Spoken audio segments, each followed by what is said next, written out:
طرح کی چیزوں میں سپریم کورٹ کو درخواست بحث نہیں کرنی چاہیے، اس کو رد کر دینا چاہیے ان درخواست کو۔ مسلمانوں کو یہ کہنا چاہیے کہ وہ اپنے یعنی قرآن کریم کے بارے میں جو ہمیشہ سے ان کا عقیدہ ہے اور صحیح ہر مقطع فکر کا اسی پر قائم رہیں۔ پڑھے لکھوں کا سمجھداروں کا یہ طریقہ نہیں ہے، یہ تو انہی لوگوں کا طریقہ ہے جو خود بھی غلط سمجھتے ہیں، دوسروں کو بھی غلطی پر لانا چاہتے ہیں۔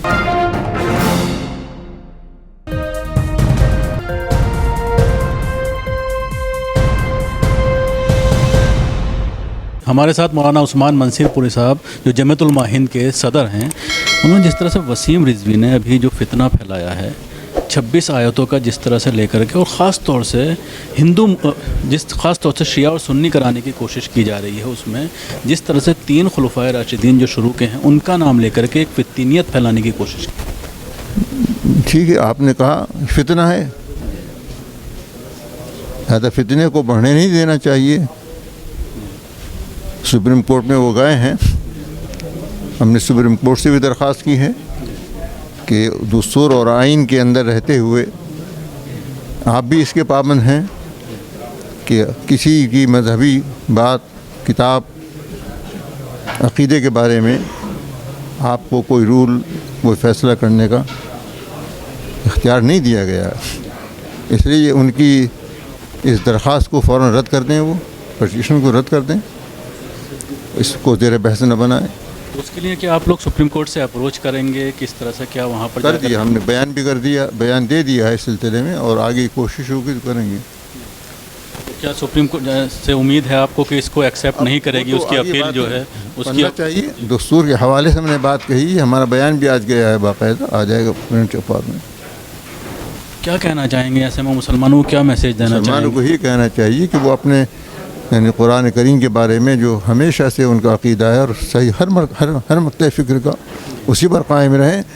ایک دو آدمی کو اس طرح کی بات کہہ رہا ہے، کیوں کہہ رہا ہے، یا اس کو سمجھایا جائے، نہیں سمجھتا ہے تو اس کو کنارہ کیا جائے۔ کچھ آیتوں کو لے کر بار بار یہ سوال کھڑا ہوتا ہے جس میں جہاد کی بات کہی گئی ہے، کچھ چیزیں ہیں جن کو کانٹیکسٹ سے جوڑ کر نہیں کہا جاتا، آدھی ادھوری آیات کو بتا کر کے غلط مفہوم پیدا کر، یہ اسی کا نام تو فتنہ ہے۔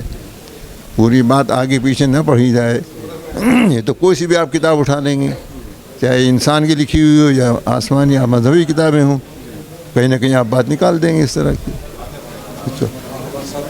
پڑھے لکھوں کا سمجھداروں کا یہ طریقہ نہیں ہے، یہ تو انہی لوگوں کا طریقہ ہے جو خود بھی غلط سمجھتے ہیں، دوسروں کو بھی غلطی پر لانا چاہتے ہیں۔ ایسے لوگوں کے بارے میں اسلام کیا کہتا ہے؟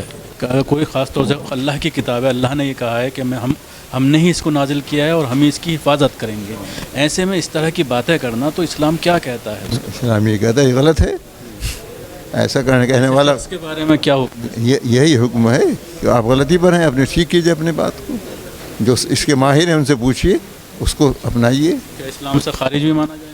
خارج ہونا نہ ہونا تو پھر جب سامنے بیٹھے گا وہ بات کہے گا تو بات سامنے آئے گی۔